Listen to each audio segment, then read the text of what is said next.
আমি সারা এই বাংলাদেশের কাছে বিচার চাই নাইলে আমি এই রাস্তার ভিতরে আমি চকি ফালাইয়া আমার এই খাট ফালাইয়া আমি এই রাস্তা দিয়ে একটা গাড়ি আমি যাইতে দিব না।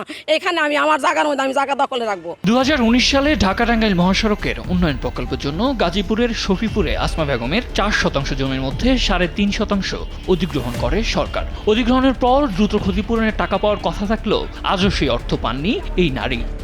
দেওয়ার মতন আর এভিডেন্স নাই। অভিযোগ উঠেছে ভূমি অধিগ্রহণ শাখার সার্ভেয়ার মোহাম্মদ আব্দুস সত্তার তার জমির টাকা আটকে রেখে 5 লাখ টাকা ঘুষ দাবি করছেন।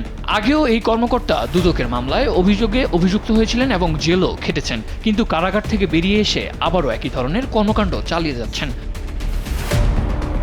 উপায় না দেখে গত 16 মার্চ জেলা প্রশাসকের কাছে লিখিত অভিযোগ দেন আসমা বেগম। সেখানে তিনি উল্লেখ করেন একই প্রকল্পের অধীনে থাকা অন্যরা আগেই টাকা পেয়েছেন, তবে ঘুষ না দেওয়ার কারণে তার ফাইল আটকে রাখা হয়েছে। এ বিষয়ে বিচার চাইতে গেলে তিনি ভোগান্তির ও অপমানের শিকার হন।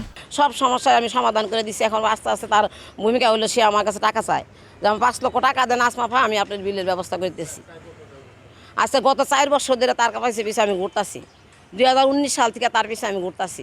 এলএ শাখার বিরুদ্ধে দুর্নীতি অভিযোগ নতুন কিছু নয়। এর আগেও সাধারণ মানুষের কাছ থেকে টাকা আদায়ের অভিযোগ উঠেছে, কিন্তু কোনো ব্যবস্থা নেওয়া হয়নি। বরং ঘুষ দিতে না পারলেই বছরের পর বছর ফাইল আটকে রাখা হয়। টাকা তো মনে করেন সরকারে নিয়ে গেছে, কিন্তু আমরা বিল পাই নাই। আজকে 4 বছর যাবৎ ঘুরতেছি। এখন এলএ অফিস থেকে বলে কালিয়াকুর থেকে বলে গাজীপুর, এভাবে আমরা ঘুরতেছি, হয়রানির শিকার হচ্ছি। তবে ঘুষ চাওয়া ও নারীকে হয়রানির বিষয়ে কথা বলতে রাজি হননি সার্ভেয়ার মোহাম্মদ আব্দুস সত্তার।